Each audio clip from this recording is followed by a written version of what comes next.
Forget Rufus Coatsworth, Mandy Patinkin, Imogene, Violet Bean, is on the case. The two-part finale of Hulu's Death and Other Details, which should theoretically be retitled Faking Your Own Death and Other Details, found Imogene doing all the dirty work to bring the case of her mother's death and the manipulations of Viktor Sams to a close. Rufus, meanwhile, is just here to narrate it for the next book he's writing, naturally. Agent Hilda Erickson, Linda Emmond, doesn't work for Interpol, but is actually Imogene's long-lost mother Kira, who faked her own death after attempting to blow the whistle on the Collier family and their use of deadly chemicals in Chinese factories. But Kira is also Viktor Sams, the shadowy entity who has been pulling the strings of the Collier and Chun families for years. As Imogene unmasks her mother, the SS Varuna goes down in a fiery blaze.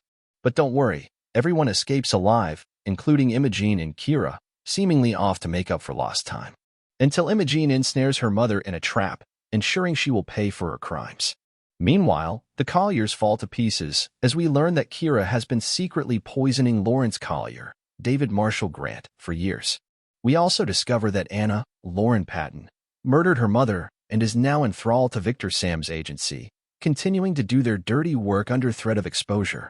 While Sunil awaits a trial, Imogene brings Jules, Hugo Diego Garcia, Layla, Party Saremi, and Teddy, Angela Zhou, into her inner circle to help bring down Kira and potentially continue solving crimes. We called up creators Heidi Cole McAdams and Mike Weiss to get all the details on the season finale, as well as their ideas for Season 2, if it gets greenlit. Let me start by asking, how was Kira able to rig the explosion on the ship to ensure they all survived? Mike Weiss, careful planning. No, I mean, she had a list of people who needed to be punished when she came on the ship. And then after that, you can choose to believe every single word that she says or not. But she wanted to scare the rest of the people and send a message to them that there are consequences when you trample the unseen masses. She's not a mass murderer. She was killing people who had wronged her and who, to her morality, had to pay a price. Heidi Cole McAdams, she also owns the boat, knows the schematics, and planted the bombs. She knew that it would take a certain amount of time for the boat to sink. She had Andreas Christiansson, who works for her, herding cats. He put them in a certain location, and that is not the location where the explosion would hit. We learn how Kira faked her own death and why. For her, at least at the start, was it for noble reasons? McAdams, noble is a questionable term. She felt like she was trapped, and she didn't think she had another option. I think she meant it when she wanted to bring her daughter with her. The reality is, to go on the run with the child is cruel and not fair. She felt like she was sacrificing and leaving Imogen behind and taking herself out of the picture so that she could survive.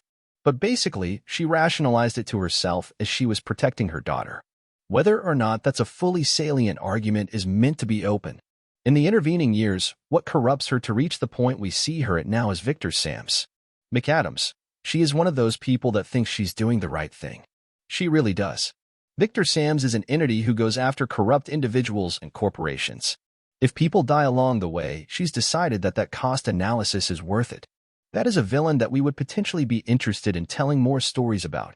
Somebody who is a zealot, but a zealot with a very specific morality. Did Rufus ever suspect the truth?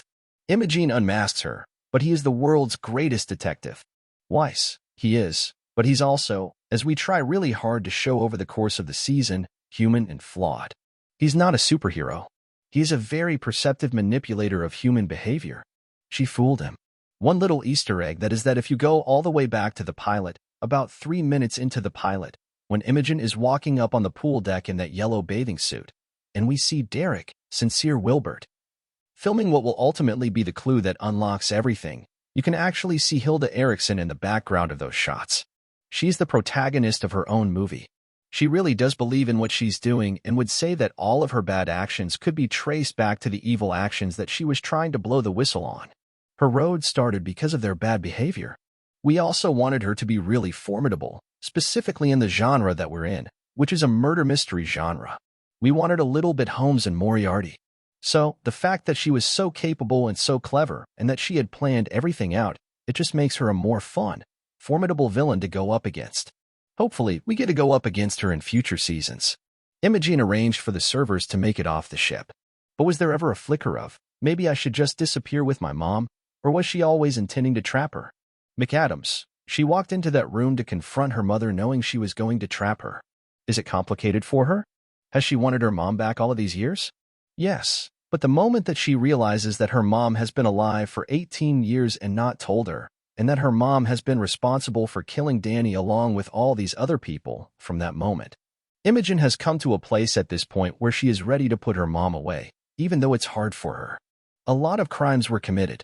Why is Sunil the only one potentially going to jail? Weiss. Sunil has to do his penance for getting in bed with bad people. Hopefully, for the audience, the fact that he essentially gives himself up shows how noble and how deserving of Imogen's affection he might be once he's been released from prison. Okay, but we saw her seemingly choose Jules. Why? And will this be a love triangle going forward if we get more? McAdams. Her and Jules's connection is consistent. They connect the first time they meet, and they're pulled apart because he's literally imprisoned. The idea is that he starts out as a guy that's used to working alone, and because of his relationship with Imogen, learns to trust and learns to work as a team. There's a small love story that I wish we had had more screen time to explore between the two of them. Maybe we will be allowed to do as we keep moving forward. As far as love triangles go, one of the things we love the most about this new detective character in Imogen is that unlike other detectives in the genre, we do give her time to fall in love and to have friendships and to have a life outside of her job. We're going to keep doing that if we get to tell more stories. Can you elaborate on the twist with Anna? Is she working for Kira? Andreas? What does her blackmail entail? Weiss. We love the idea of telling a season-long coming-of-age story for Imogen, where she steps onto the path toward becoming the next world's greatest detective. We love the idea that it's also the story of a lifelong friendship that meets its demise. Because we're in a genre, we can be more specific about the type of demise that friendship meets, which is that we're setting up Anna as a foil for her former best friend. Anna has been blackmailed into service, working for Viktor Sams, Imogen's mom, who's going to continue to figure out how to pull strings from prison. Anna is at the very beginning of her own Viktor Sams vigilante journey, and hopefully we get to take her into places that'll surprise the audience, but also surprise the character in terms of what she's capable of now that she's been given this very different path to walk. Is he going to continue to be part of Imogen's life? McAdams. That feels like a big question that may or may not be related to the case of next year, so we don't want to send out any spoilers.